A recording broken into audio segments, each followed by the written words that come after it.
empleo público van a escuchar tanto quienes están trabajando en el Estado, en cualquiera de los tres niveles, como gente que tiene conocidos en el Estado, que hay un enorme caos de regímenes, numerosos regímenes e incluso regímenes bastante irregulares que tienden a la precarización laboral, producto de contrataciones del último periodo, sobre todo después de las reformas del Estado, donde conviven regímenes con diferentes niveles de derechos y garantías para el trabajador y con diferentes niveles salariales, aún para hacer la misma tarea.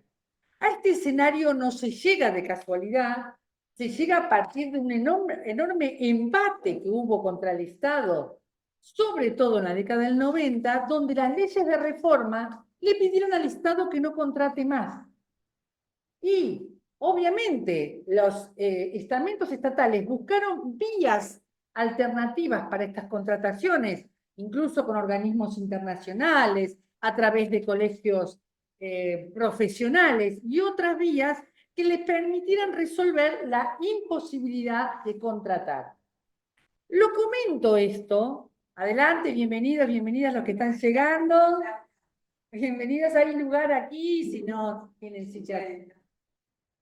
Lo comento esto porque muchas veces se generan eh, juicios de valor respecto al empleo público con hipótesis muy simplistas respecto de que la política es la responsable, que es este funcionario en este organismo el que hace las cosas mal, cuando en realidad hay que conocer la historia de las contrataciones estatales, conocer el embate de las leyes de reforma del Estado y de la imposibilidad de contratar en forma regular que sucedió en los 90, y además reconocer que los regímenes tradicionales también tenían problemas previo al neoliberalismo. Sobre todo porque el Estado moderno, con su racionalidad, buscaba buenos técnicos en cada una de las materias, comprendiendo o tomando el concepto de mérito e idoneidad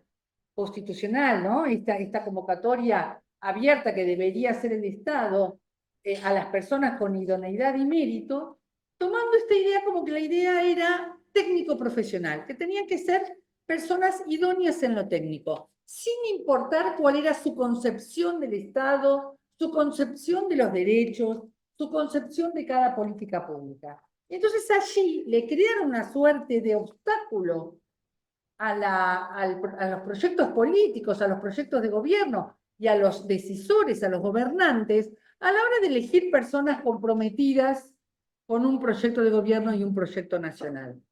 Esto dio lugar a novedades, sobre todo en el ámbito paritario, a partir de las cuales, a partir de estas novedades, se empezó a vislumbrar que había otras capacidades a evaluar cuando uno convocaba a personas para el sector público.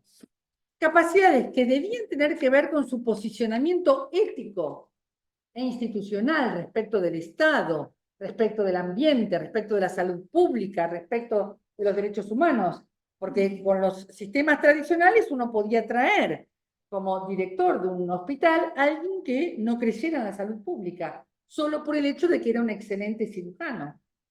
Ha pasado mucho en los procesos de concursos clásicos, sobre todo que se preservaron muy al estilo tradicional en los sistemas educativos. Uno puede ver en la Dirección General de Escuelas de la provincia de Buenos Aires directivos que ganan concursos por memorización de los reglamentos sin tener en cuenta convicciones y posicionamientos de esos candidatos, de esas candidatas, respecto de la educación pública.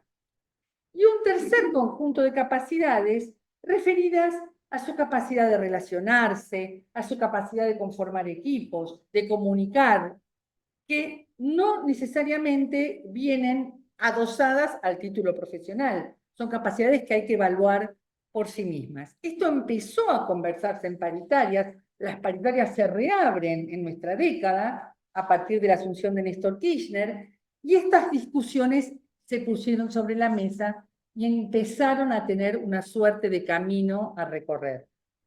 Lo comento porque tenemos problemas con los sistemas tradicionales, que buscan solo capacidades técnicas y que solo buscan promover hacia arriba, en la forma vertical, cuando en realidad jefaturas hay pocas para el conjunto de los trabajadores y por lo tanto hay que pensar en promociones horizontales, no necesariamente para ocupación de funciones directivas que en realidad debieran renovarse cada 4 años en conjunto con la renovación de los proyectos de los elencos de gobierno. Por un lado, veníamos con el arrastre de los problemas de los sistemas de concurso y promoción tradicional. Se agrega el problema del neoliberalismo que obtura ese tipo de contratación más clásico de plantas permanentes y transitorias, que empieza a hacer convivir distintas formas de contratación. Exactamente. Y a eso se agrega que muchas veces, por la falta de una concepción integral del Estado, las organizaciones gremiales pelearon por su propia carrera, de su gremio, de su sector, y no por el conjunto. Todo esto convive, todo esto es un desafío, y por supuesto que en la nueva estatalidad lo vamos a tener que pensar para que justamente sea una manera de resolver las cuestiones que nos acercan muchas veces a la discrecionalidad. Pero si el ANSES no hubiera tenido una forma de convocatoria rápida de trabajadores, no por los sistemas tradicionales, sino por sistemas ágiles de contratación, hoy no estaríamos hablando de la asignación universal por hijo, por ejemplo. Entonces, hay que pensar siempre que los sistemas, además de ser equitativos, además de evaluar estos 3 tipos de capacidades, tendrán que ser ágiles para que los equipos públicos estén a disposición de los programas que queremos implementar. Hay mucho que charlar sobre esto, solo quería dejarles estas ideas como para que puedan entrar a las lecturas que les estamos proponiendo en la plataforma y prefiero, Paula, entonces si te parece que lo presentes a Pablo, que de esto sabe mucho más que el conjunto, por lo menos en la comisión nuestra, es la persona que más consultamos sobre esta materia. Muchísimas gracias, Claudia. Bueno, ahora va a tomar la palabra, como recién señaló Claudia, Pablo Guevara.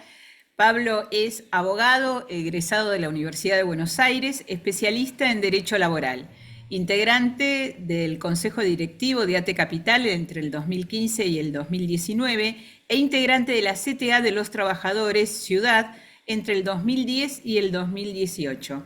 Actualmente es secretario gremial del Consejo del PJ Comuna 13 e integrante de la Comisión Estado y Administración Pública del Instituto Patria, a la cual coordina. Gracias, Pablo. Tuya la palabra. Bueno, gracias. Bueno, vamos a intentar hacer breve el tema porque está Carlos. No, digo, porque queremos disfrutar el cierre de Carlos. Y de alguna manera voy a desarrollar un poquito algo de lo que comentó Claudia, pero que es básicamente lo que comentó Claudia y que también sabe bastante del tema. Básicamente, cuando hablamos de empleo público, digo, porque hay como un manto de oscuridad sobre el tema, porque en general lo primero que está, y sobre todo en estos tiempos, asociado es el típico empleado público que era gazalla diciendo atrás, atrás. Y cuando hablamos de empleo público en la Argentina, hay empleo público nacional, provincial, municipal, y hay en los 3 estamentos empleo público. Hay empleo público en el Poder Judicial, en el Poder Legislativo y en el Poder Ejecutivo. Es decir, hay una enorme variedad de empleo público. Cuando vamos a una universidad nacional, hay un trabajador estatal o trabajadora estatal dando clases o cerrando un aula o pasando una planilla de asistencia. Cuando vamos a una escuela primaria de cualquier lugar del país, vemos también un trabajador de la educación o trabajadora de la educación, pero es una trabajadora pública. Es decir, tenemos una gran cantidad, pero una gran variedad de regímenes que además digo, está lo que comentaba Claudia recién, que es la gran variedad dentro de vendrían a ser los gazalla del Estado Nacional. Entonces, nosotros tenemos policía, fuerzas de seguridad, fuerzas de defensa que son trabajadores y trabajadoras públicos. Pero en general, cuando se habla de trabajadores públicos y trabajadoras públicas, no se piensa en todas esas personas.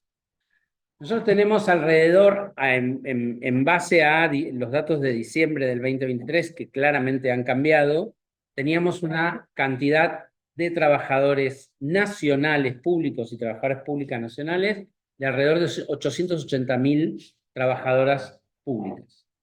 Esos 880.000 se distribuyen de distintas maneras. 15.000 en el Poder Legislativo, estoy dando números aproximados, 38.000 en el Poder Judicial, que, un dato de color, si se quiere, es el poder que no ha parado de crecer en cantidad de trabajadores públicos desde el 2003 para acá. ¿Sí? Está hablando siempre también del Poder Judicial Nacional, no de los poderes judiciales provinciales. Decía, tenemos alrededor de 330.000 trabajadores de las universidades nacionales, ¿sí? Es decir, del área de educación, docentes, no docentes, administrativos, secretarios, directivos. Con lo cual tenemos reducido, después de todo esto, de despejar estos números, tenemos alrededor más o menos de 410.000 trabajadores públicos de la Administración Pública Nacional. De esos, 210.000 son fuerzas de seguridad y de defensa.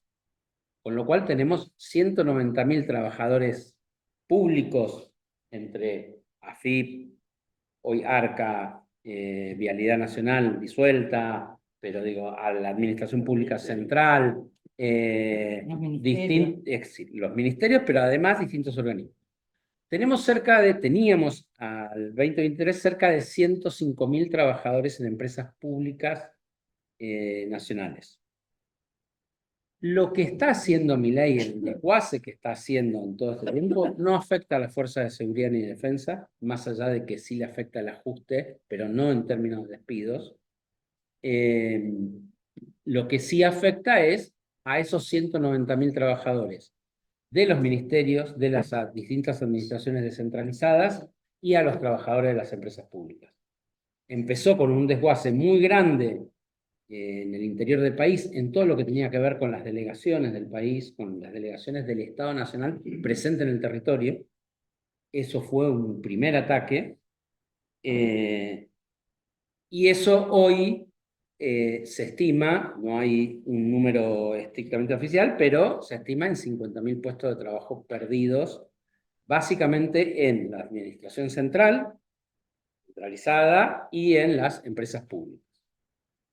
La otra particularidad que tiene el empleo público, que comentó Claudia, es que ese universo de 190.000 trabajadores de la Administración Pública Nacional centralizada y descentralizada, más las empresas públicas, tienen una variedad de regímenes muy grande. La tuvo en su momento, en los inicios del primer gobierno peronista, porque hubo una decisión de parte del primer gobierno nacional de que lo que eran los trabajadores de las empresas del Estado, empresas públicas, tuvieran un régimen de paritarias allá por el año 50, donde el Estado se sometía voluntariamente a la negociación colectiva y abandonaba lo que era la ley de empleo público. Es decir, a las empresas públicas le otorgaba el derecho de negociación colectiva y de regirse por la ley de contrato de trabajo con los derechos que sacaban los trabajadores en la negociación colectiva de sus organizaciones sindicales. En la administración pública nacional, gracias, la administración pública centralizada, existía esto que comentaba también Claudia, que veníamos heredando de lo que era la cuestión formal y rígida de parte de la administración pública en ese momento, como se la concebía, de un régimen laboral en donde los trabajadores y las trabajadoras públicas lo que hacían era adherir a ese régimen y no tenían derecho a convenciones colectivas de trabajo. Recién el derecho a las convenciones colectivas del trabajo, que es una discusión en general que viene habiendo en el mundo sobre los trabajadores estatales se plasma en la Argentina en el año 1993 con una ley que está impulsada en su momento por Germán Abdala, que fue un diputado nacional y un histórico dirigente de la Asociación Trabajadora del Estado en la seccional Capital, integrante del Grupo de los Ocho, electo por la lista del Partido Justicialista en el año 89, que impulsó la ley de negociaciones colectivas para los trabajadores del Estado. Esa ley no tuvo mucha operatividad durante los 90 porque, como lo que comentaba Claudia, lo que había en los 90 era un retiro claro de parte del Estado, de parte del gobierno nacional, de lo que era el trabajador público. A las transferencias que se hicieron, porque ustedes no sé si lo recuerdan, pero antes, en el año 90, los trabajadores del Estado Nacional tenían una enorme cantidad de trabajadores porque el Estado tenía escuelas, el Estado Nacional tenía escuelas en todo el territorio nacional, el Estado tenía varias empresas en el territorio nacional que fueron sometidas a privatización. Y se hizo una reforma donde se le trasladó todo lo que tenía que ver con salud y con educación a las provincias, sin estrictamente trasladarle los recursos. Eso que de alguna manera algún integrante de la comisión, de nuestra comisión, lo relacionó como es decir, un traslado a las jurisdicciones provinciales en donde no hizo, si bien tiene un desentendimiento de parte del gobierno nacional sobre esas políticas, lo cierto es que no las dejó de lado, sino que las transfirió a las provincias. Y lo que hizo fue registrar frente a las autoridades del Fondo Monetario estoy haciendo un ajuste, que es algo diferente y notorio respecto de lo que está pasando ahora, en donde lo que hay efectivamente es un desguace de parte de Milei y de las políticas que está aplicando.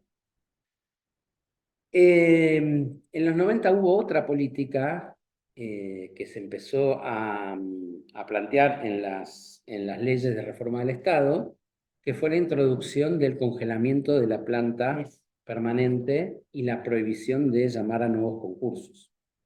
Entonces, a partir de ese momento, tenemos una imposibilidad, pero además eso estaba destinado a vaciar las plantas permanentes del Estado. Recuerden que en el año 90 Menem había firmado un decreto en donde había dado por cancelada las plantas transitorias y hubo un despido masivo de trabajadores públicos.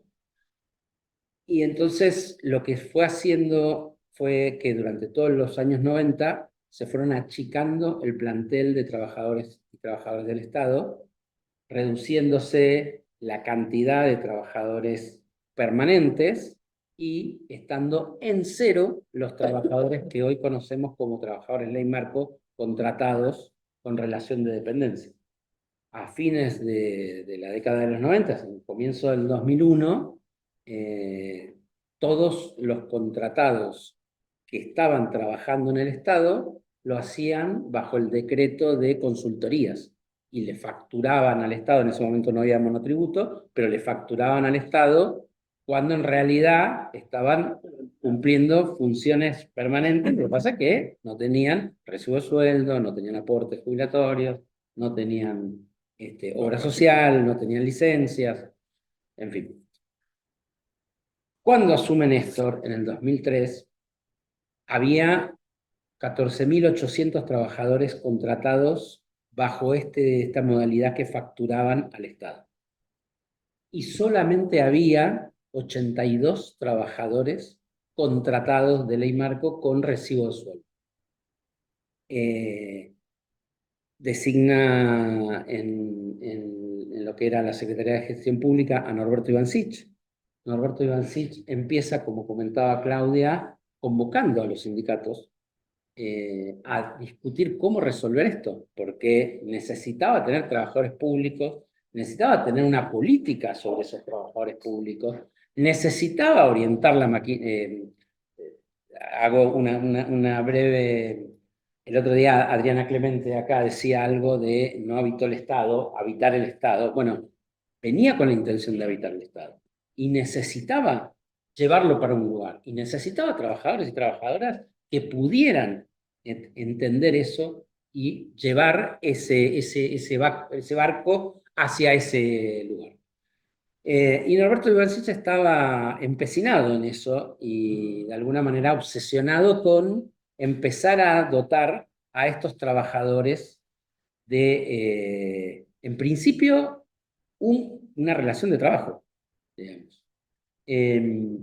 Lo cierto es que en el 2005, esa curva, que decía 15.000 trabajadores facturando en el Estado y 80 trabajadores facturando, se revierte. Contratados. Contratados, se revierte. Porque además las plantas permanentes estaban avejentadas, estaban reducidas en plantel por estas prohibiciones y seguían estando estas prohibiciones. Lo cierto es que fue un gran paso. Eso lo convalida Néstor con el decreto 707 del 2005 y empieza, del 2005, ¿sí? Y empieza un proceso en donde va reconvirtiendo estos contratos basura que hacía con facturación en estos contratos del Neymar. Y pensando una estrategia de cómo incorporarlos a la planta. Sorteando las dificultades que comentaba Claudia. Obviamente esto, como lo decía Claudia también al principio, no necesariamente se pudo concretar, hubo algunos déficits al respecto, pero aún así, y voy a comentar algunos comentarios que hacíamos en el 2016-2017 al respecto, cuando por ahí hacíamos una autocrítica al respecto, aún así, tanto el macrismo en ese periodo como hoy este gobierno libertario avanzan sin problemas, ya sea porque están estos contratos que permiten su despido directamente con su cancelación, pero también con la disponibilidad de los trabajadores de planta permanente. Es decir, aún si Todo fuera hubiéramos planta logrado permanente. pasar a todos a planta permanente, Igual. en general el neoliberalismo lo que tiene planteado en su proyecto es que no haya trabajadores. Y entonces apela a estos institutos de disponibilidad, Exactamente. Pero aún si hubiera estabilidad, aún si todos fueran de planta permanente, igual irían por su proyecto. Otra de las cosas que incorpora justamente el primer gobierno Néstor tiene que ver con algo muy importante, que es implementar la negociación colectiva, pero no pensada como solamente una discusión de cuánto te doy de aumento este mes, cuánto te doy de aumento el mes que viene, sino pensado de otra manera, pensar las relaciones del empleo público de otra manera. Y que entiendo que además eso ha sido continuidad de los gobiernos nacionales y populares.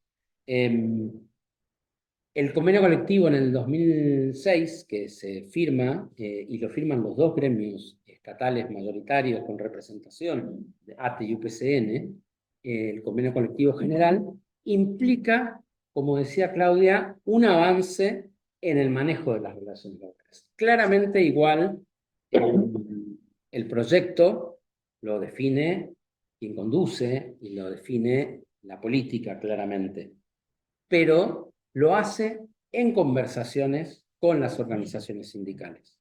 Y en ese sentido, entendíamos que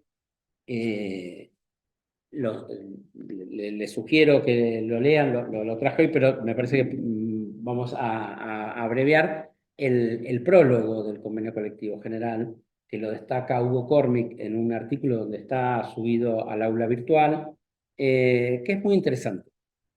Quizás también haya algo que reflexionar en torno a lo que no pudimos hacer y a lo que los gremios no pudieron hacer.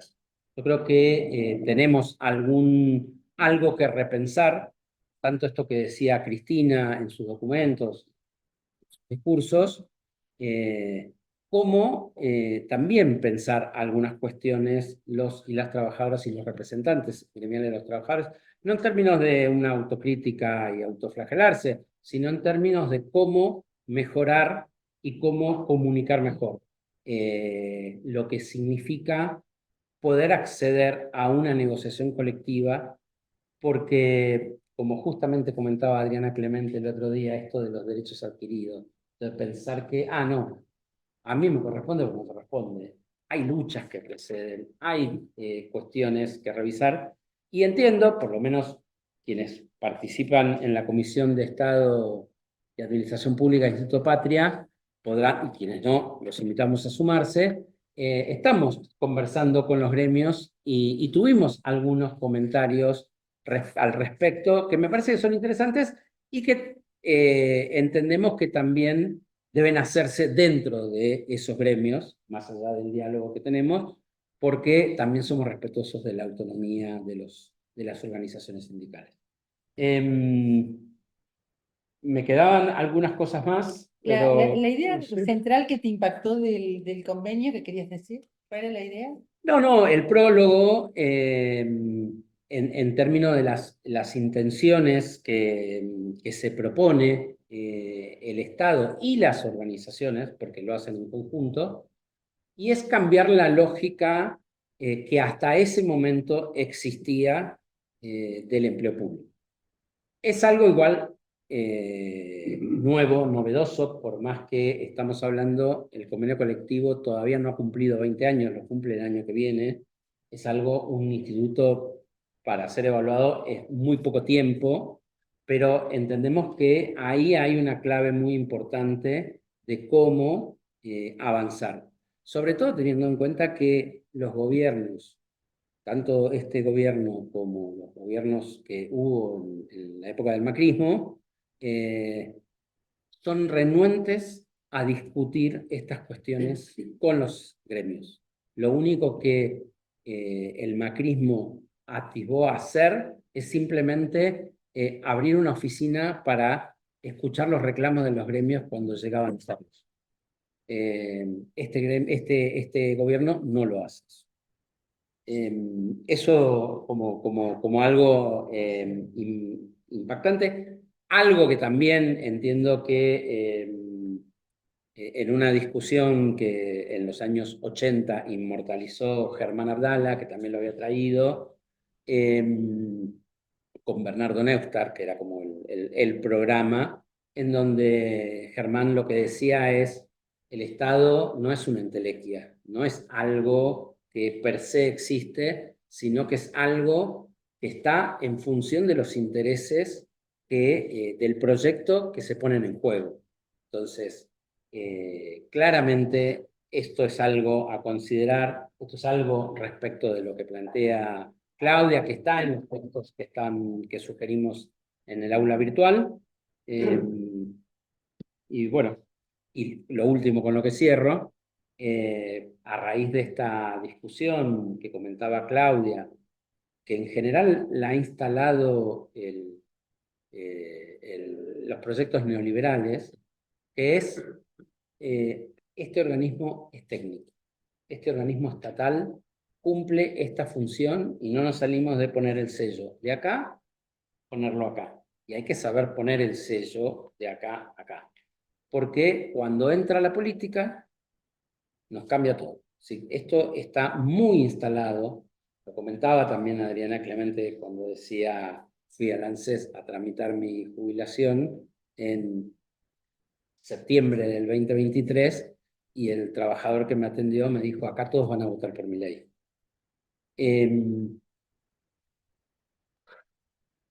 Hay un artículo, creo que no está colgado en el aula virtual, pero por ahí lo podemos colgar, que tiene que ver con Hugo Cornick, en donde señalaba entre la técnica y la política, un artículo en página 12 muy interesante. Pero Néstor decía algo que lo cuenta Guado de Pedro, en realidad, no está entre los textos. Pero Guado decía algo que era, aprendan bien cómo funciona el Estado para hacerlo ágil y práctico. Las políticas y los recursos tienen que llegarle a la gente. Si no, ¿saben qué pasa? Tenemos que seguir llamando a los técnicos. Y a los tecnócratas, ¿sí? Para que nos conduzcan, no tenemos que ser.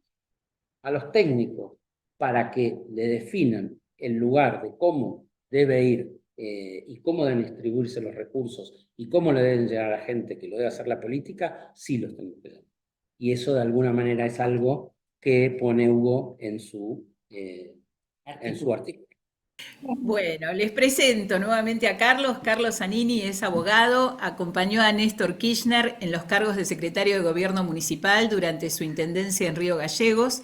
Al asumir Kirchner la gobernación de la provincia de Santa Cruz en 1991, fue ministro de Gobierno, luego diputado provincial entre los años 1995 y 1999 y finalmente presidente del Tribunal Superior de Justicia hasta el 24 de mayo del 2003. Ejerció por 12 años, entre el 2003 y el 2015, el cargo de secretario legal y técnico de la Nación Argentina durante los mandatos presidenciales de Néstor Kirchner y Cristina Fernández de Kirchner. En las elecciones presidenciales de 2015 fue candidato a vicepresidente como compañero de fórmula de Daniel Scioli. Desde 2019 hasta el 2023 fue procurador del Tesoro Nacional. Bienvenido nuevamente. Gracias. Bueno, les agradezco la presencia en el tiempo de la relación virtual. Vernos personalmente para mí tiene un valor inestimable, especial. Lo prefiero siempre no es que desprecie lo virtual, pero si me da a elegir, me quedo con este auditorio, ¿no? Y el auditorio virtual sabrá comprender. Luego, digamos, recordar la movilización del Garrahan, que tiene que ver con lo que se está haciendo en Argentina, y no podemos ignorar que eso pasó.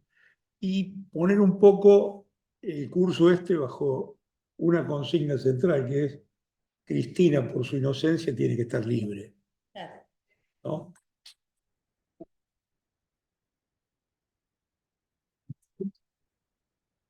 Y bueno, valorar, no se asusten que no voy a leer esto, es un recordatorio para no olvidarme de todos los temas que me interesaría charlar con ustedes. La necesidad de la formación política, no tengo que explicárselo yo, porque ustedes la han comprendido y por eso están en este curso. Yo creo que más que nunca tenemos que fortalecer eso y teniendo, a mí me interesa sobre todo un ideal en el frente, que es tener muy claro que la finalidad de la política debe ser crear prosperidad en la sociedad donde se desarrolla. Si a la política le sacamos eso, de darle prosperidad a la sociedad y a los que viven en esa sociedad, le sacamos todo. El eje, el centro de la política está para eso. Para eso uno se acerca, con una vocación a tratar de influir, a tratar de participar en la política.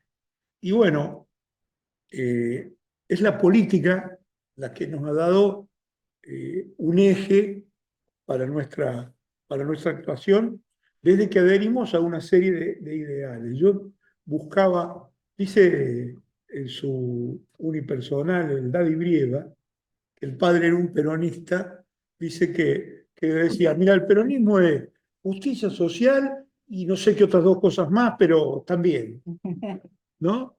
Yo digo, la capacidad que tuvo Juan Domingo Perón evita de sintetizar en muy pocas palabras todo un programa. Yo la verdad que soy, así como Cristina dice hoy, cabeza, corazón, coraje, y define toda una actitud que hay que tener, una parte de eso se trae, otra parte de eso se tiene, otra parte se aprende, pero son las cosas que hay que tener hoy. Nosotros nos hemos formado alrededor de la idea de la independencia económica, la soberanía política y la justicia social. Fíjense ustedes qué clave que son para el mundo actual y lo era para el mundo aquel en que esto se dijo, en el 43, 44, 45 se fue formando esta consigna. De modo que es todo un ideal construir un país, un país que sea independiente económicamente.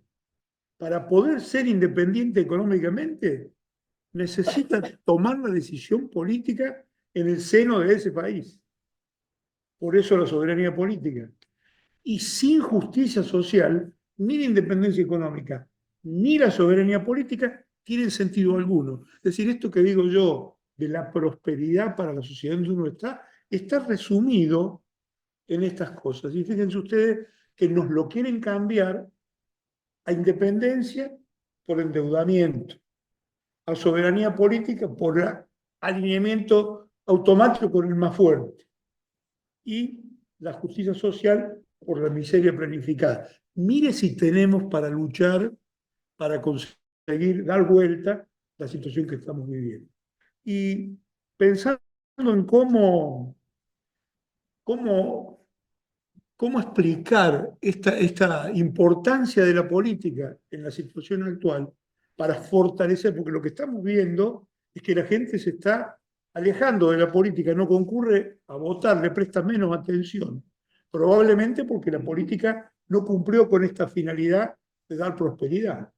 Entonces cada vez es más difícil saber para qué necesitas votar a tal o cual. La mayoría de la gente no está pensando las 24 horas en política como podemos hacer nosotros. Por ahí pego un vistazo y dice, me gusta este, me gusta aquel, hago esto, hago aquello, y así se jode. Ahora, lo que nosotros estamos enfrentando no es digamos, una simple crueldad. Creo que lo que estamos enfrentando es un gran experimento social, de ingeniería social, que se quiere trabajar sobre toda la población. Es famoso que Alemania, Austria, después de la hiperinflación, querían cualquier cosa que lo sacara de ahí. A nosotros nos ponen en esa situación y yo digo que es para reformatearnos nuestros ideales, para que adoptemos otros ideales.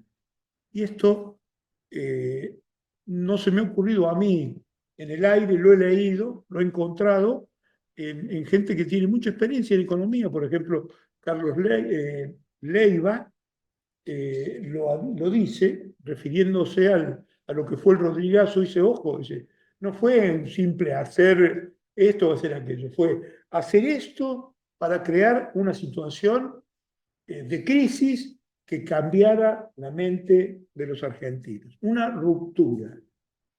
Y hay un ejemplo muy práctico que se me ocurre a mí.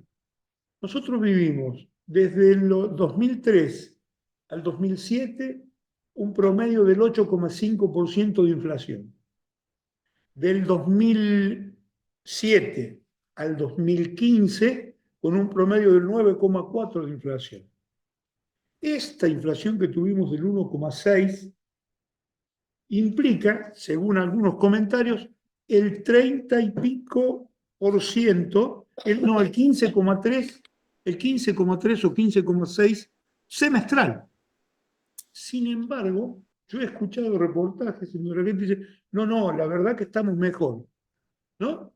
Es un pensamiento corto. Si hubiera un pensamiento más largo, quizá esa persona podría comprender mejor lo que le están haciendo vivir, porque se lo están haciendo vivir para forzarle decisiones.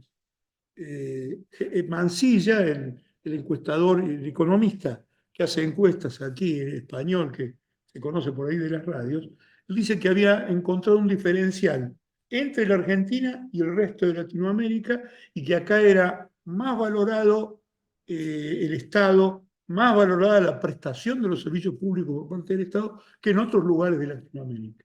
Y él decía, sin duda que eso tiene que tener alguna relación con el paso del peronismo por el gobierno. Y sin duda que es así. Ahí, en ese subconsciente colectivo, están tratando de trabajar para romper en la historia. Ahora, estos que vemos acá, ¿son los autores de esta idea? No, no. Estos son los de turno, digamos, los empleos de turno, ¿no?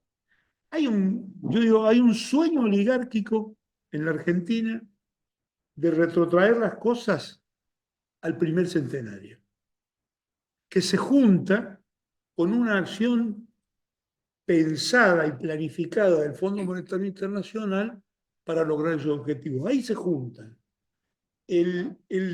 digamos, el sueño de la oligarquía de volver a mandar sin que nadie les proteste, con resignación en el pueblo, y el sueño o el papel que tiene que cumplir el Fondo Monetario Internacional en el mundo, que es mejorar las economías centrales desmejorando las economías periféricas. Esta es la situación. A mí se me ocurre más ejemplificativa para poder comprender qué es lo que estamos viviendo. Porque hay cosas que parecen inexplicables. Dicen, no, ya echamos 30.000 acá, hablando de empleo público, digamos, festejan el echar gente. Parece incomprensible. Lo que pasa es que, ¿cómo no van a festejar si lo que tienen no es un proyecto de cambio? No es que quieran hacer algo, salvo pagar los intereses y pagar la deuda que ellos mismos contraen. Lo que quieren es destruir. Sí, entonces, es muy importante que tengamos claro eso. Acá no estamos enfrentando un proyecto de cambio, la posibilidad de cambio de la Argentina somos nosotros, es el peronismo, es el conjunto de partidos de la órbita nacional y popular que tiene que ponerse de acuerdo para poder reconstruir un país y poder llevarlo a los niveles que alguna vez tuvo.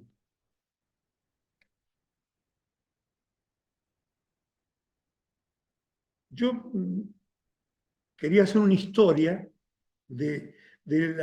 porque por ahí hacemos análisis que van, digamos, que parten como los males de la década del 90. Yo digo, fíjense ustedes, en el plan Previ, en 1955, el sexto punto del plan era el congelamiento de las vacantes del Estado. Era mejor que Milei, ¿por qué? Porque no quería echar gente, simplemente se conformaba con que no ingresara más, ¿no? De ahí venimos. Estamos hablando, la Argentina adhirió, digamos, el decreto tiene fecha creo que de 31 de agosto de 1956, la adhesión al Fondo Monetario Internacional. Hay una ley en Estados Unidos que busca que quien lo representa en el fondo le obliga a quien esté en el fondo representándolo a tratar de flexibilizar la labor para que se parezca al empleo en Estados Unidos. Esto es una cosa que no mucha gente sabe y que yo me he enterado porque uno va buscando antecedentes en los libros. El único país del mundo donde se legisla para que aplique el Fondo Monetario Internacional a través de su representante es Estados Unidos. Que hacer un poquito de historia. Entonces yo no me voy a ir a 1910, pero digo, la Argentina está bajo proceso de destrucción desde el 16 de septiembre de 1955. El golpe se dio, entre otras cosas, porque Perón no adhería al fondo. Y Perón no adhería al Fondo Monetario Internacional porque sabía para qué había sido creado. Él había seguido de cerca cuáles eran las discusiones entre Keynes, entre White y entre Williams. Y fíjense ustedes, Williams era muy amigo de Previs. Se alababan, uno decía que el otro era un genio y este decía que aquel otro era un genio, para crearse prestigio. Pero en definitiva, lo dijo muy clarito en un título de un libro, Jaureche, que no necesitó mucho cuando anunciaron el plan, al mes y medio, publicó un libro que se llama Plan Previ, Estatuto Legal del Coloniaje. Él se dio cuenta que ahí estaba en juego la independencia de Argentina, que se había logrado fortalecer a partir del proceso del peronismo en el gobierno, ya había tenido un fortalecimiento con Irigoyen, al que voltearon en 1930, y se había fortalecido. Entonces, vinieron a aplicar un plan que ya tenía parentesco con el fondo. y parentesco con los planes que ayudaron siempre. Yo no lo quiero hacer muy largo, pero quien ha estudiado este proceso de relación de Argentina con el Fondo Monetario Internacional, que es Noemí Brenta, en su libro que casualmente se llama La historia de las relaciones entre Argentina y el Fondo Monetario Internacional, yo encontré, digamos, ¿no? Para hacer una síntesis. En toda la participación del fondo hasta la Argentina, uno tiene que acordarse, por ejemplo, del cierre de los frigoríficos, el cierre de los ferrocarriles, el plan Larkin, obras sanitarias, la privatización de la educación pública, de la salud pública, la provincialización de la educación. Todos esos planes en algún momento fueron pensados en otro lugar para nosotros. Fíjense ustedes, es terrible reconocerlo como argentino, que nos han estado tratando de destruir desde el punto de partida de la Revolución Libertadora, nos han estado tratando de destruir. Hay quienes lo han definido mejor que yo, dice que es, en realidad lo que se busca, dice, es desmontar el estado de bienestar en la Argentina, destruir lo que algunos llaman el contrato social argentino implícito o la ruptura del consenso implícito de pleno empleo con política industrial que sostenía la movilidad social ascendente. Ahí está el sueño argentino, la movilidad social ascendente. Llegar a tener la casa propia, el auto, los chicos que puedan ir a la universidad y tener vacaciones una vez por año. Yo creo que ahí está circunscrito el sueño del 90% de la familia argentina. Y cualquiera de nosotros con eso y tranquilidad estaría feliz. Bueno, esto es lo que quieren destruir para hacer que ese pueblo agache la cerviz, se vuelva humillado y admita cualquier tipo de negociación, de dominación. Este es el plan que han tenido. Y bueno, en un resumen, si uno estudia el conjunto de los planes, el tipo de medidas, han tratado de primarizar la economía argentina, es decir, no le dan crédito a las industrias, no aceptan, digamos, no postulan que haya que mejorar la industria. Es un proyecto nuestro, de los argentinos. A ellos les interesa. Una cosa que Previs y Williams trabajaban constantemente era cómo, porque no era que fueran complementarias la economía de Estados Unidos con la de Argentina, era cómo tornar complementaria la economía argentina a la economía estadounidense, pensando que dice, si hay pleno empleo en el centro del mundo, eso va a derramar y va a caer a la totalidad de los países. Eso no quedó en teoría, eso siempre tuvo una aplicación práctica, que siempre ha tenido los mismos objetivos. Noemí Brenta en este libro encuentra que el ciclo, esto lo voy a citar porque son pocas, es una cita corta, está en la página 166 y 167 de este libro. Yo he recortado lo que me parecía que sobraba del texto, pero ella lo dice de esta manera.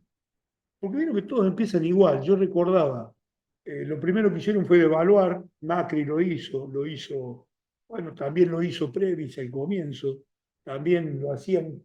En cada comienzo de ciclo hay una devaluación para provocar incremento de precio y después viene, bueno, lo que sigue. Acá lo resume así Noemí.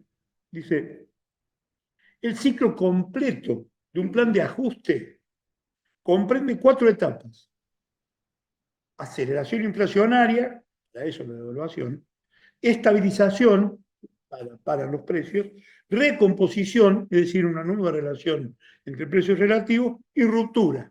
Esto es lo que va produciendo el pueblo, cuando no aguanta más y toma, digamos, se torna crítico al programa que están aplicando. Secuencia que conforma lo que ella llama una onda de precios, en cuyo transcurso se producen fuertes alteraciones de los precios relativos de la economía, transferencia de ingresos intersectoriales e influjo y salida de ahorro externo. Cualquier parecido con lo que pasa hoy no es ninguna casualidad. Y sigue. Toda dupla, plan ajuste, acuerdo con el Fondo Monetario Internacional, aumenta el endeudamiento externo público y conduce a una nueva crisis de balanza de pago. ¿Por qué? Porque la deuda comienza a ser una necesidad de dólares que no teníamos prevista cuando solo necesitábamos comprar lo que necesitamos para mantener en actividad nuestra industria. Dice, la acumulación de ciclos de onda de precios provocada por planes de ajustes determinó tendencias de largo plazo sumamente desestabilizadoras de la economía argentina. Sobrevaluación de la moneda local, desmonetización y aumento de la deuda pública como ratio de las exportaciones y del Producto Bruto, con el consiguiente agravamiento de la carga fiscal para pagar intereses y de la carga sobre el balance de pagos debido a la mayor demanda de divisas. Cualquier parecido con lo que pasa hoy es absolutamente explicable en esto que ha ocurrido con cada uno de los 23 planes que el fondo aprobó para Argentina y que vino a supervisar. Entonces, el que tenga alguna esperanza de que la supervisión del fondo, el fondo viene a ver que le cumplan esto, si se está cumpliendo esto, porque ellos no quieren favorecer la economía argentina. ¿Por qué, si no, abren el ingreso de productos a cualquier importación, no importa si es importante o es superflua?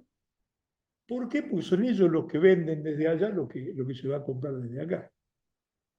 Algunos cambios ocurrieron en el mundo y hoy tienen competencia con China, tienen competencia con otros lugares, pero básicamente el intento inicial y hasta ahora ha sido tratar de fortalecerlos a ellos a expensas de nuestra economía. Entonces queda claro que el objetivo de esos planes no es ayudar, es a destruir el estado de bienestar en la Argentina, destruir lo que se llama el contrato social implícito. Esto es lo que busca, esto es para que no creemos falsas expectativas de lo que pueda venir a retarlo el fondo Caputo, porque una vez lo echó, ahora es mejor alumno, lo va a echar por inútil, pero no porque no haga lo que ellos le dicen, ¿cierto? Porque en estos días han tenido malas praxis que han culminado con un crecimiento de los intereses porque desarmaron, digamos, bueno, están básicamente tratando de destruir, entonces que le vamos a estar mirando cada medida. El objetivo lo tratan de cumplir siempre, aun cuando se equivocan, destruyen más rápido, ¿no? Y fíjense ustedes, en toda esta historia que repasa Noemí Brenta, hay dos periodos donde Perón no ingresó, ¿no? Antes de que, miren si era vivo el viejo, que no quiso entrar, porque sabía que era un sistema tramposo el que estaban armando entre británicos. Era salida de la Segunda Guerra Mundial, con todo el fortalecimiento de quienes habían ganado la Segunda Guerra Mundial. Perón no quiso entrar. Y en 1974, cuando fue presidente, la pagó. Está bien, eran 110 millones, una cosa así, de dólares, pero la pagó. Y tenía muy en claro, y el otro que la pagó, que fuimos protagonistas todos, fue Néstor Carlos Kirchner. En 2006 dijo, señores, no quiero la supervisión de ustedes, vamos a desarrollarlo nosotros. Digo, estos planes no se aplicaron en la Argentina así pacíficamente. Cada uno de estos acuerdos con el fondo significó un incremento en la punibilidad, cambiando leyes penales, un incremento de la represión y fuerte represión de la protesta, llegando al extremo de la desaparición de personas. Siempre hay una ligazón entre estos planes.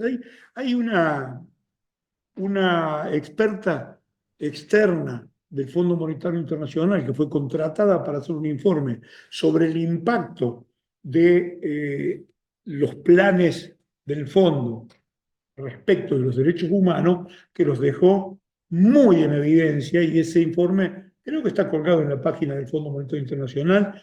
Waris Artilla es la autora de la que yo estoy hablando, que es una chica de Kenia, que ha tenido la amabilidad de mandarme lo que escribió una vez que lo presentó, porque estuvo reunido con nosotros en la Procuración del Tesoro y agradeció la colaboración nuestra. Y yo haciendo un paralelo con esto de cómo afecta a los derechos humanos, dice que evidente, esto es más pobreza, estos planes significan más pobreza, menos educación, menos salud pública. Lo ha denunciado ante las autoridades del Fondo Monetario Internacional en su carácter de consultor independiente. Ya lo ha presentado hace cosa de un año al fondo. Y lo presentó en su tesis en la Universidad de Nairobi, en Kenia, en febrero de este año. ¿Y qué pasó? Siempre ha venido, digamos, creándose inestabilidad política, inestabilidad social y represión con todos estos.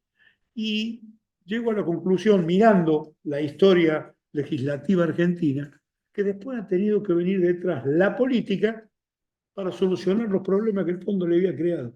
Fíjense ustedes qué injusta la situación, que dicen, no, porque el peronismo gobernó. El peronismo estuvo del 45 al 55 y del 2003 al 2015.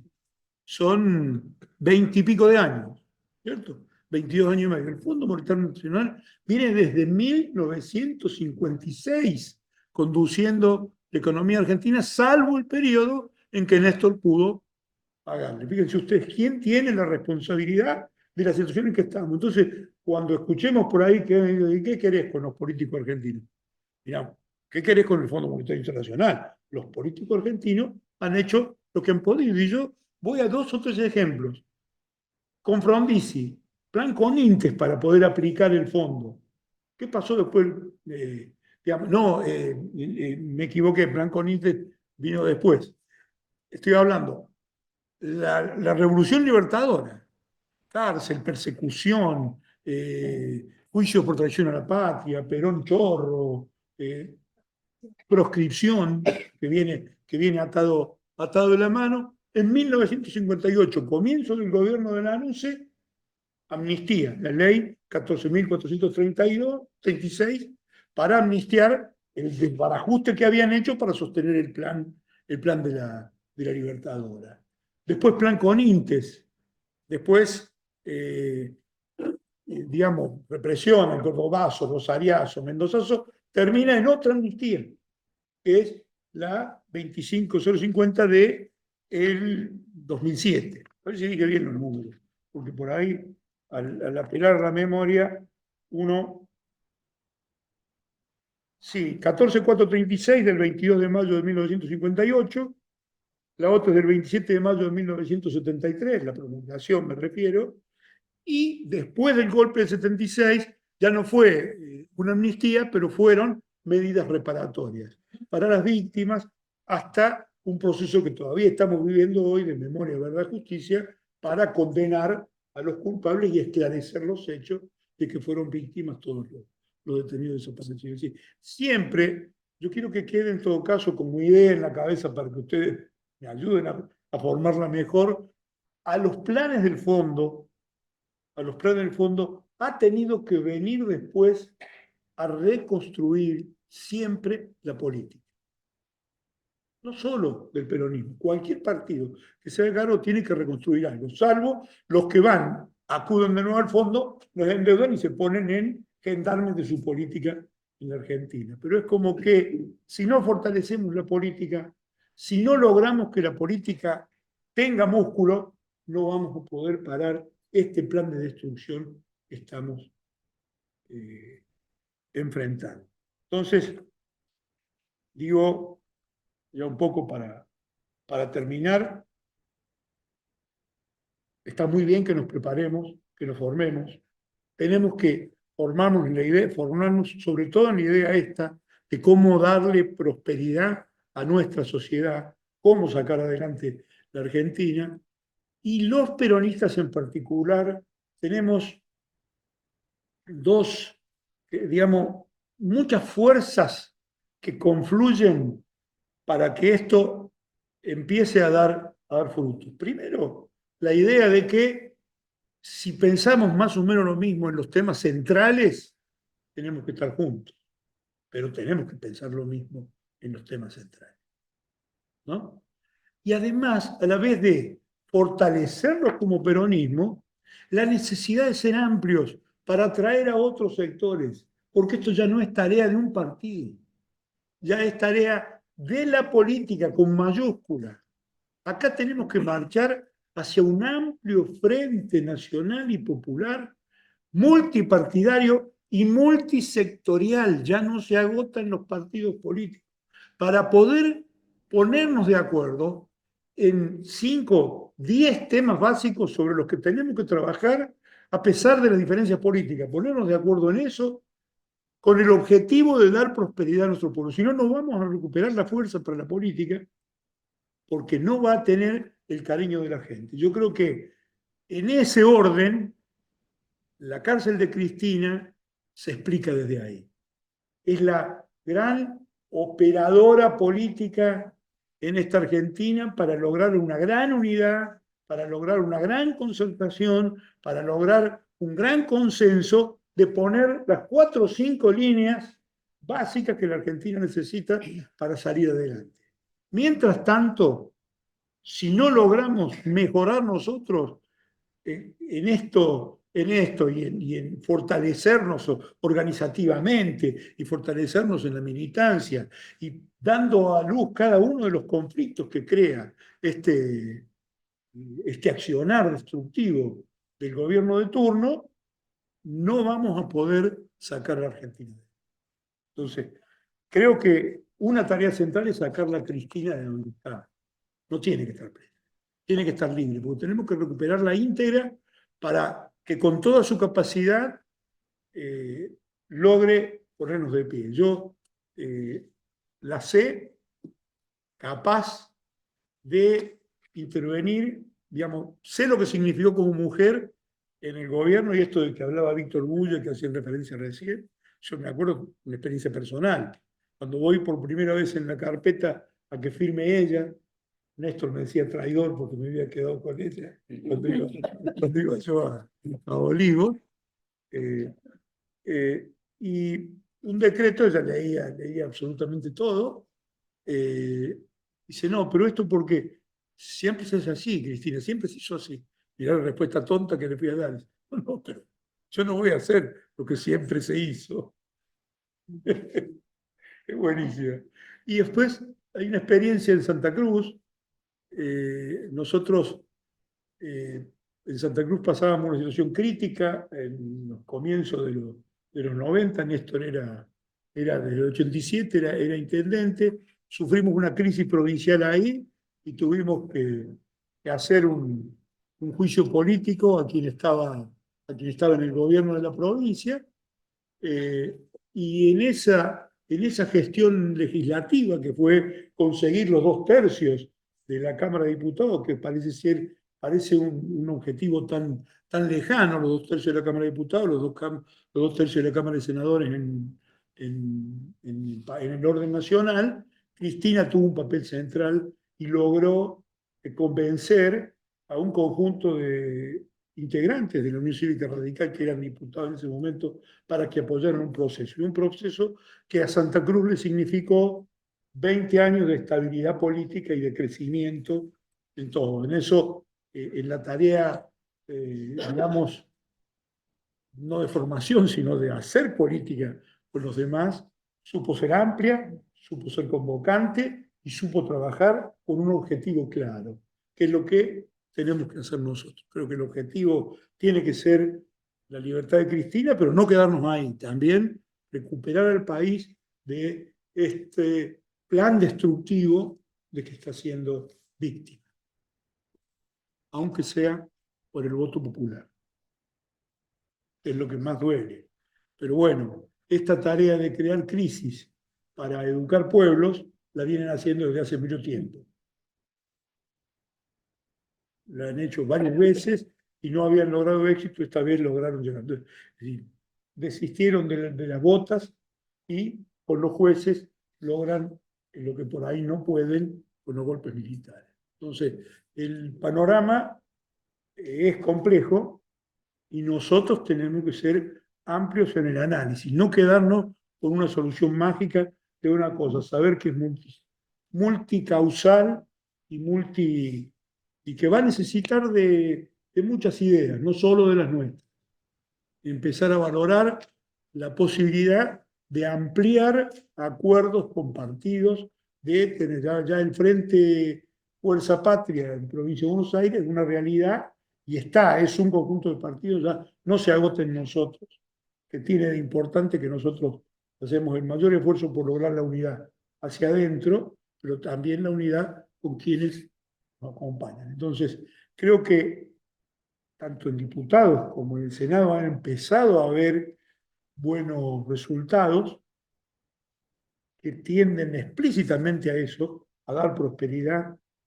También se trata de jubilados, se trata de discapacitados, pero el pueblo también está compuesto por distintos sectores y es necesario trabajar por todos.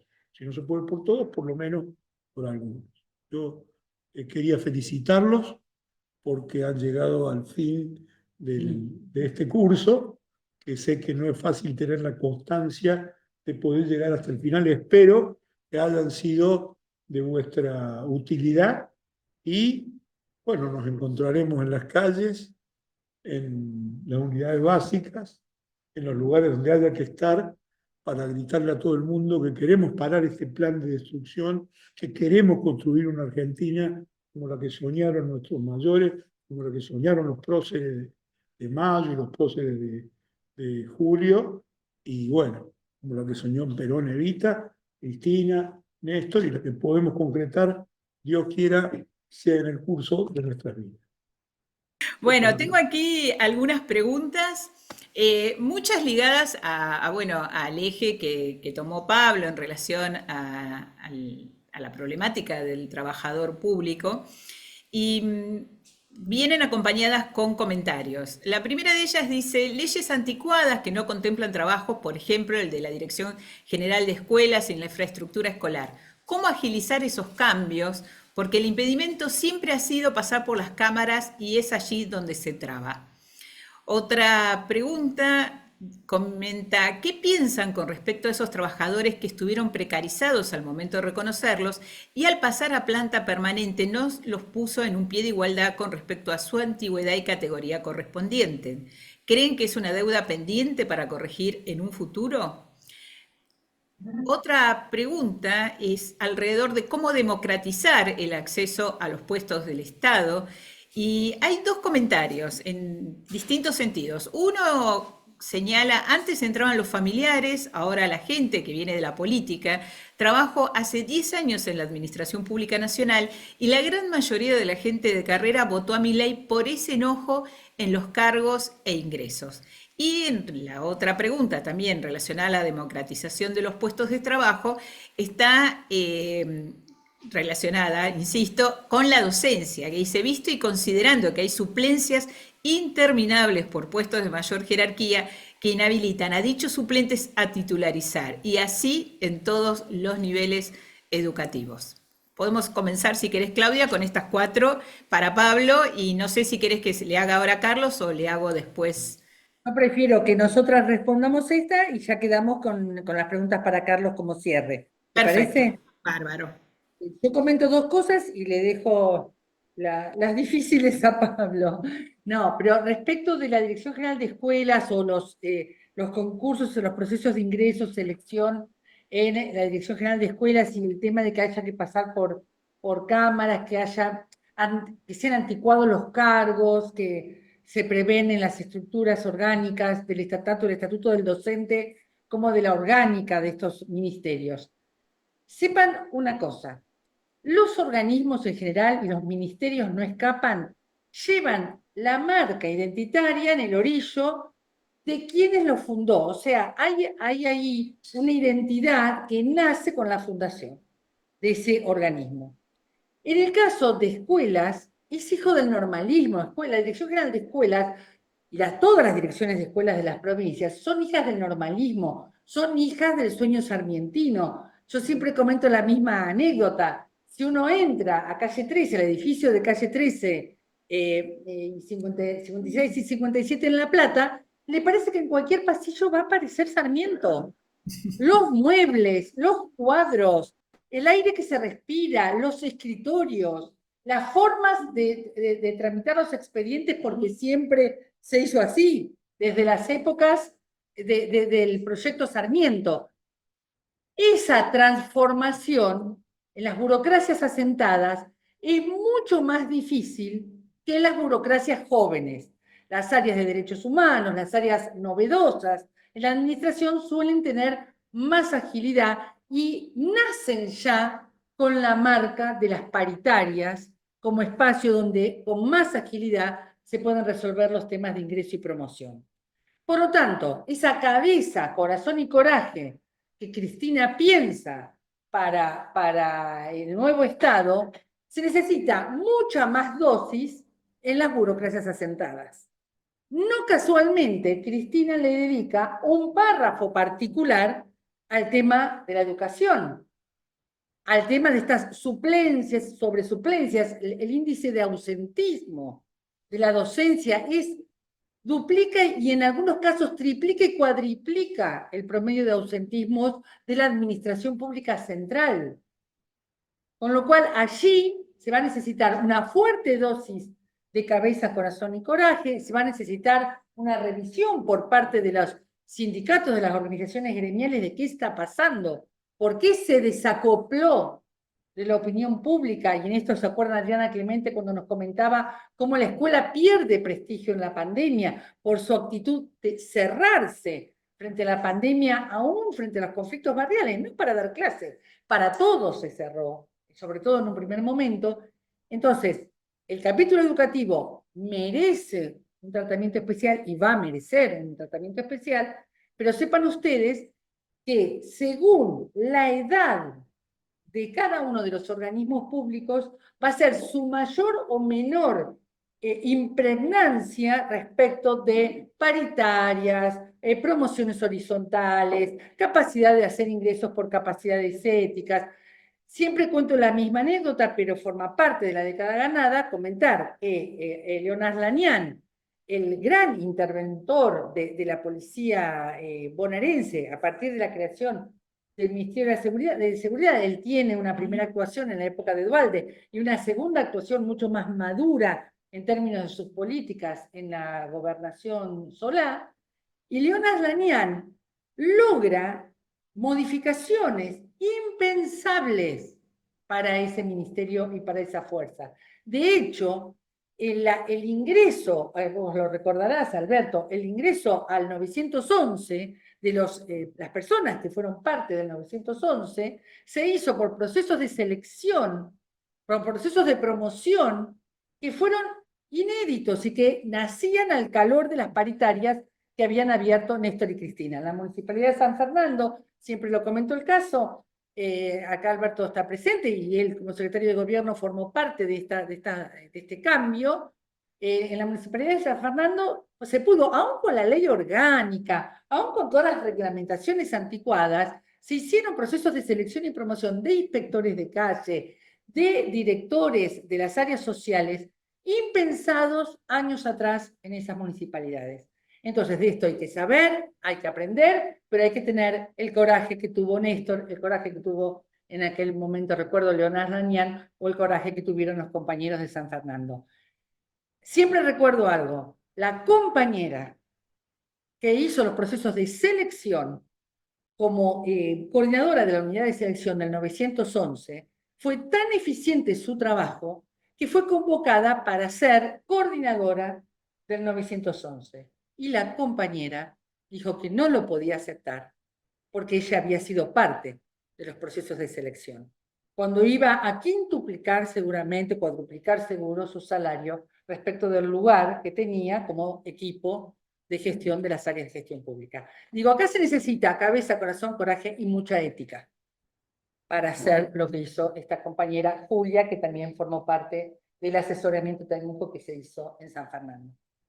Quizás producto de estos distintos regímenes que han ido sobreviviendo en el Estado, es que se fueron dando varias cuestiones como las que se comentaban recién en una de las preguntas. Depende cuándo concursó el compañero o compañera y cuándo accedió a la planta permanente, es que le pudieron haber reconocido o no algo de la antigüedad que trabajó estando con algún tipo de contratación. Digo esto porque a lo largo de los años hubo primero una apuesta al comienzo del primer gobierno de Cristina, hubo una apuesta para intentar que los trabajadores y trabajadoras que habían sido contratados durante el gobierno de Néstor, formalizados, es decir, estaban contratados antes pero facturando y que habían pasado a tener relación de empleo, pudieran acceder a los concursos teniendo algunos derechos menores en la contratación respecto de la cuestión salarial, de manera tal que hubiera algún tipo de incentivo de esos trabajadores para concursar. Eso, que de alguna manera empezó en un comienzo, tuvo algunos problemas producto de la implementación y producto también de las normas que comentaba que estaba en la década de los 90, que hicieron que los concursos se fueran demorando y se fueron solucionando los temas salariales que tenían los compañeros y compañeras contratadas. De manera tal que cuando llegaron los concursos, no había un incentivo salarial, sino que los trabajadores y las trabajadoras ya cobraban más y el concurso al cual se podían promover terminaba llevando una rebaja salarial. Eso hizo que muchos trabajadores en ese momento no se presentaran y los que sí se presentaron no tuvieran este reconocimiento. Hubo distintas negociaciones colectivas, por eso dependiendo de cuándo es que se concursó, es que se tuvo o no ese reconocimiento. La última modificación al convenio colectivo de trabajo, del convenio colectivo general y del convenio colectivo SINEP, que es el convenio más amplio y numeroso de trabajadores y trabajadoras de la Administración Pública Central, durante el gobierno de Alberto, tuvo un reconocimiento de manera tal de que cuando vos accedías por ese concurso, te llevabas toda la antigüedad que tenías en tu relación de empleo, aun cuando no hubieras tenido planta permanente. Eso también generó estas mismas diferencias, porque vos tenías gente que concursó en el año 2012 y que no tuvo el reconocimiento de la antigüedad en el Estado, y gente que concursó en el 2022 o 2023 y sí lo tuvo. Son todas cuestiones que entendemos que a través de la negociación colectiva se pueden revisar, a través de la negociación colectiva se puede avanzar, obviamente comprendiendo, y en ese sentido es que por ahí comentaba la diversa autocrítica que nos debemos realizar, porque esas negociaciones colectivas tienen que tener el conocimiento de los trabajadores y los trabajadoras de manera tal de que estos derechos que se adquieren tanto por la negociación, por la organización sindical, como por la voluntad de los gobiernos nacionales y populares, terminen siendo también como mascados o masticados, como los trabajadores también y las trabajadoras también están adquiriendo esos derechos a través de esa organización y a través de esa lucha que se dan. Entiendo que hay un proceso al respecto, pero las diferencias respecto de la fecha en que se concursó se da por las distintas negociaciones que hubo a lo largo de estos años. Eso respecto de esa pregunta. Entiendo que complementando también algo de una pregunta que había y que comentaba Claudia, también hay una capacidad que nuestros gobiernos populares, intentando evocar la figura de Norberto Ivancic, hay una tarea porque la distinta diversidad que tiene el trabajo estatal, el Ministerio de Seguridad, el Ministerio de Defensa, el Ministerio de Educación, en las distintas áreas que comenté, hacen que la definición de esas políticas esté en manos de quienes dirigen esas carteras y que de alguna manera haya una mirada por ahí un poco más sesgada de algunos temas respecto del empleo público, que no siempre en algunos gobiernos populares la mirada desde la gestión pública ha logrado complementar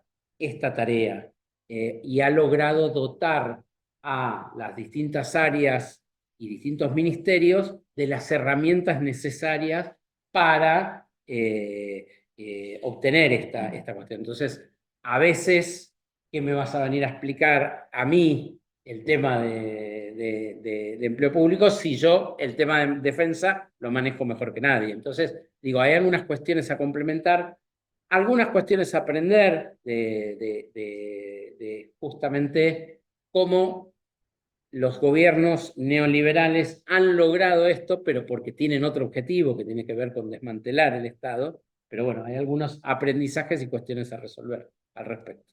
Hay una pregunta que se complementa un poco, estas son todas para Carlos, con una pregunta que llegó sobre el final. Esta pregunta quiere saber por qué un gobierno de 4 años toma deuda que no puede pagar en esos 4 años y luego viene un gobierno peronista que le da legitimidad a esa deuda. Y entiendo yo que se complementa en parte con una pregunta que quiere saber si es posible una reforma constitucional para romper el poder individual presidencialista y si es posible analizar un poder estatal parlamentario. La otra pregunta para Carlos, comenta, el general decía que la doctrina es el punto de partida de la organización. ¿Cómo hacemos eso frente a militancias electorales que ponen condiciones y olvidan el bien colectivo sobre la conveniencia individual? La administración es un tema serio, ahí fallamos, comenta el compañero o la compañera. Y finalmente, la última pregunta dice, en una posible reforma, disculpen, me había perdido. La última pregunta dice, suponiendo que todo nos salga bien, ¿cuántos años tenemos para lograr la recuperación, el estado de bienestar y la movilidad social ascendente? Esa es un poco más difícil. Tampoco la paga. Sí. Somos 2 del salón y juntas todas, ¿te parece? No me voy a acordar de todas, así que Son 5. Saben que no hago más de 2. Si van a ser 5, les pido a cada uno no más de 1 minuto, minuto y medio, ¿sí? Adelante. Vení, acordate Acá. de venir para que te escuchen acá cerca de la... Ahí, exactamente. Cerca del micrófono que está ahí. ¿Qué tal? Buenas tardes, mi nombre es Demián. Bueno, nada, primero agradecerle la presencia y la invitación para participar de este seminario, muy ilustrativo. Y nada, consultarles con respecto a la estatalidad, muy básico, si tienen, no sé, por lo menos 2 ejemplos, uno en Latinoamérica y otro en el resto del mundo, de distintas modalidades de estatalidad, digamos, ¿no? De cómo se desarrolla el empleo estatal en otros lados, como para poder recibir una guía o tomar de ejemplos para poder aplicar acá. Así que gracias. Primero, muchas gracias. Es por algo que comentó Carlos la vez que estuvo dando la clase. Habló de que, bueno, si volviéramos en algún momento, decirle a los ricos, a lo que llamamos la burguesía nacional, que quieren ser más ricos. Entonces mi pregunta es, ya les dimos, le bajamos los impuestos en los 90, le dimos los aportes patronales, le bajamos los aportes patronales, le dimos empresas donde solo tenían que poner un escritorio y cobrar y nada más, le aumentamos 400% la telefonía. ¿Qué más le vamos a dar? Hola, bueno, primero gracias.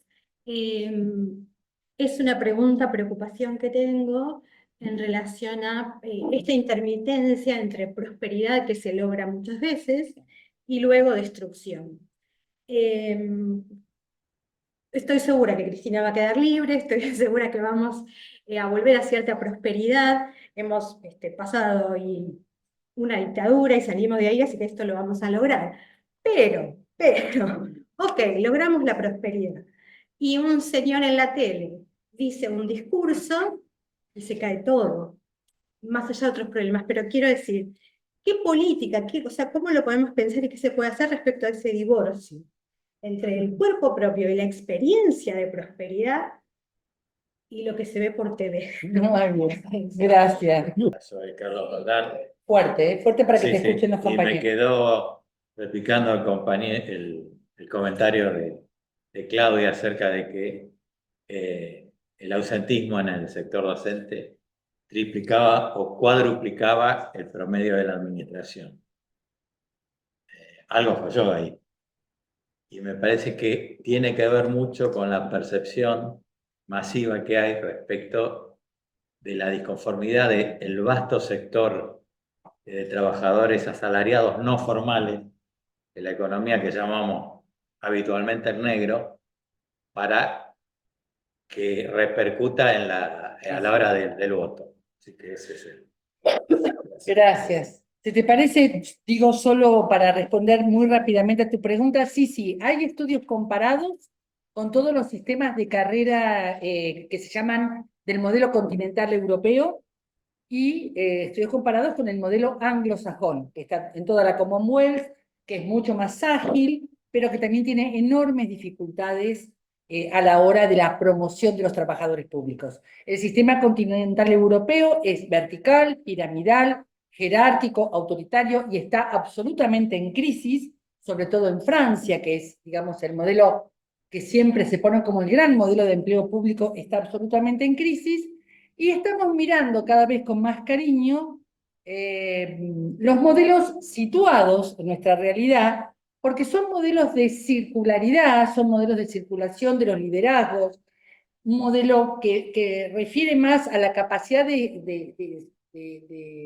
acompañar proyectos y de promover personas en esos proyectos, que son los modelos tanto del Lejano Oriente como de los países emergentes de Asia.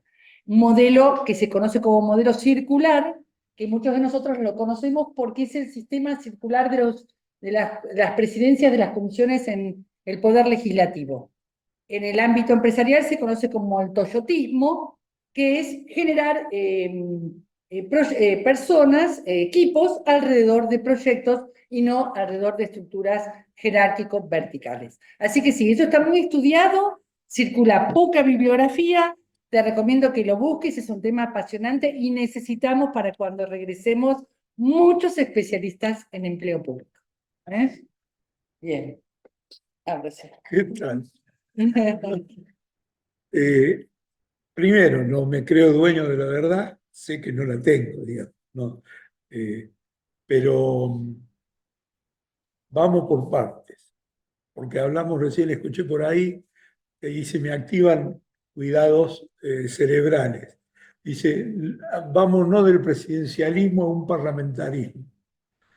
Me hace acordar una entrevista entre Sartori, un italiano, politólogo, escribió, creo, Homo Videns, 2 o 3 libros que tuvieron mucha repercusión hace unos años. Duhalde fue a verlo, a charlar con él, y le explicitó, bueno, lo bueno que era el sistema parlamentario. Y Sartori no se detuvo mucho a analizar el tema y le dijo, ¿y ustedes para qué quieren sistema parlamentario? Lo que ustedes necesitan son líderes y eso es lo mejor para un poder ejecutivo. Yo, digamos, no es que yo tenga la verdad de si es mejor para la Argentina un sistema parlamentario o un sistema presidencialista. Yo digo, ojo con cambiar por cambiar nomás.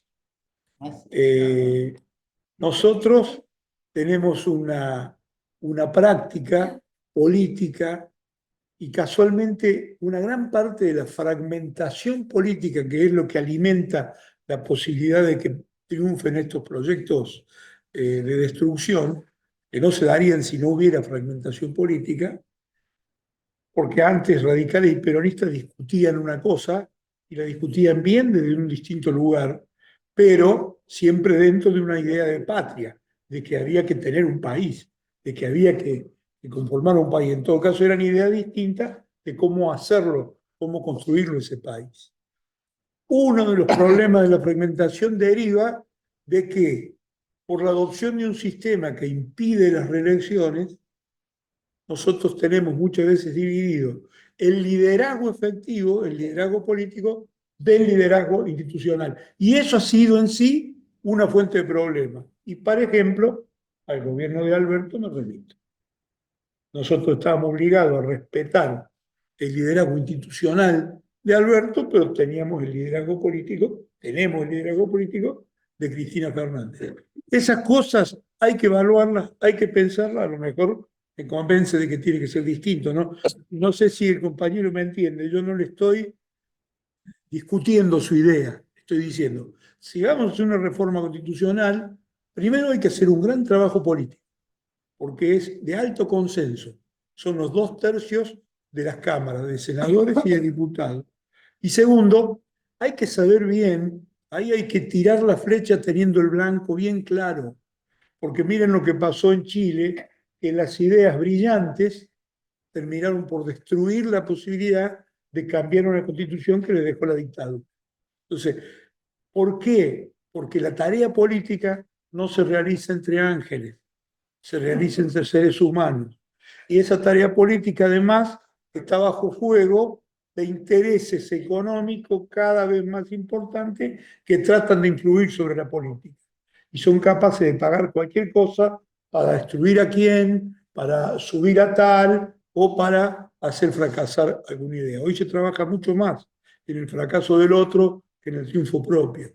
Entonces, abrir esos procesos hay que hacerlo de una manera acotada y sabiendo que es lo que... Por eso yo hablo de consensos básicos sobre 5, 10 puntos de lo que queremos hacer. Si entre esos puntos está la reforma de la Constitución, bueno, hay que ponerse a tratar de hacerla, pero saber con qué Constitución queremos salir y por qué. Pues yo digo, cuando esta Constitución del 94 se hizo, por ejemplo, estuvo muy influida por los debates previos, como toda la Constitución argentina. La Constitución argentina tiene algunos artículos que no se explican si no se estuviera hablando de Juan Manuel de Rosas.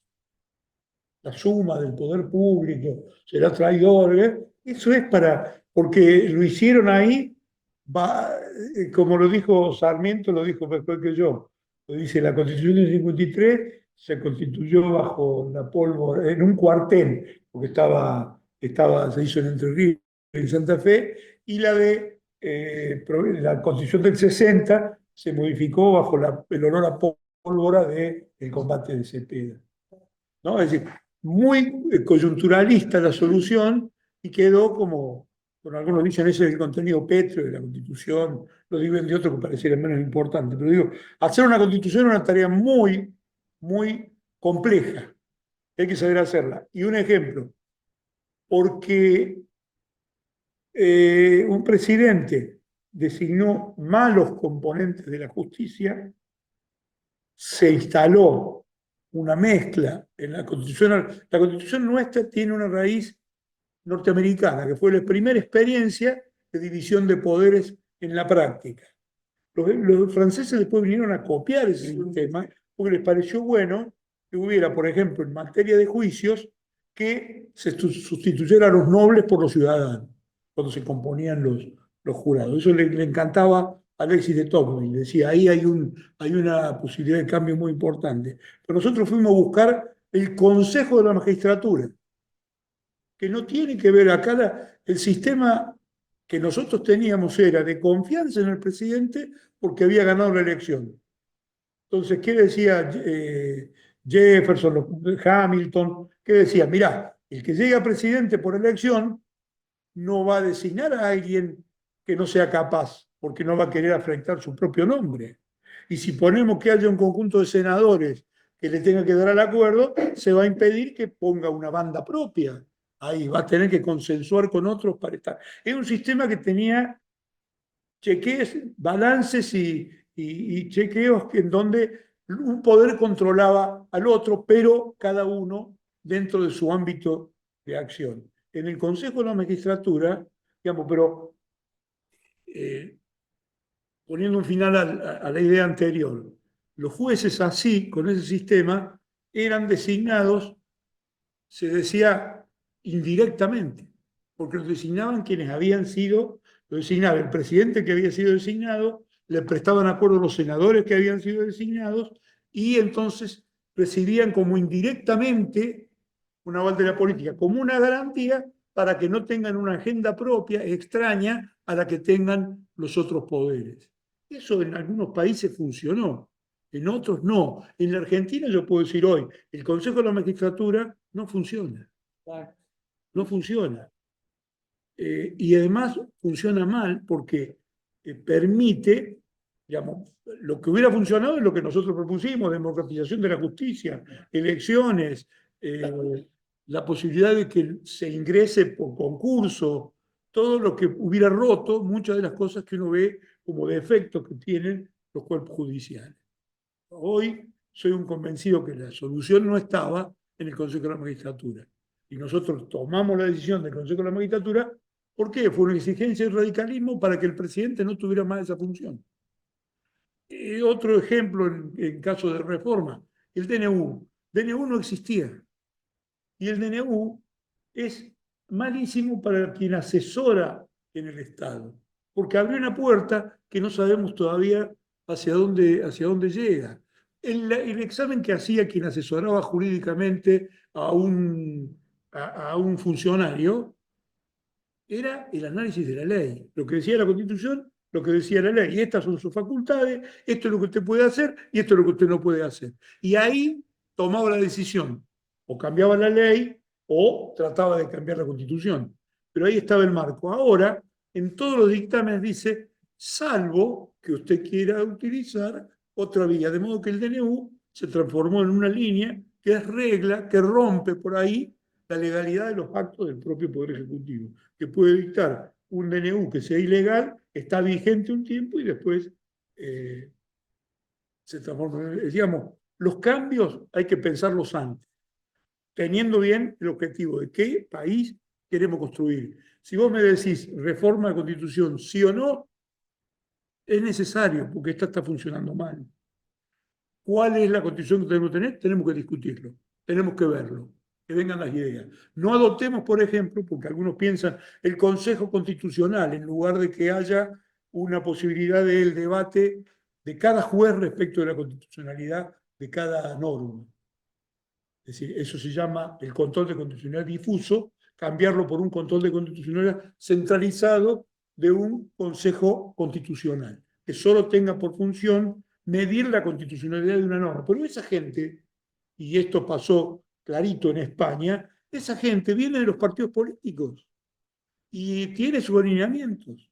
Y si tiene que hacer su análisis, lo hace desde el punto de vista de su partido político. Entonces, si no lo solucionaste en aquel momento, cuando se dictó la ley, no lo va a solucionar ahora. Los españoles tuvieron problemas porque se resistieron a cambiar los componentes de ese Consejo Constitucional. 12 se resistieron y no querían que lo cambiaran, eran su propio partido y no los querían cambiar. Es decir, comprarse instituciones externas, yo creo, soy más partidario de estudiar el derecho indiano, nuestras posibilidades, nuestra historia constitucional, cuáles fueron las prácticas que mejor anduvieron y cuáles no. Tenemos la Constitución del 49 que nosotros tuvimos y la borraron de un plumazo, ¿no? La borraron de un plumazo. Pero ahí había soluciones que tenían una posibilidad. Y no pasaba por el parlamentarismo. No se vio en la necesidad de disminuir los poderes.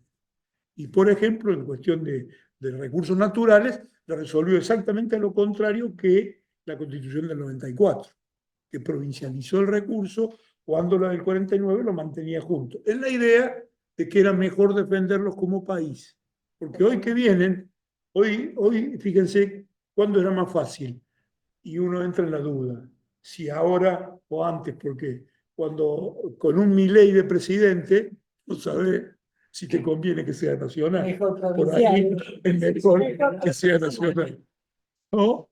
Sobre todo es que hoy, porque fíjense ustedes, se vuelve a repetir que hay una amistad de un miembro del gobierno con un miembro del gobierno de Estados Unidos. Vieron que vino el socio del Tesoro de Estados Unidos, vino a Argentina y les trajo una ayuda. Es muy amigo de Daza, que dicen que él el que decide las cosas del endeudamiento dentro del Ministerio de Economía, que estaba en Chile y que vino para acá.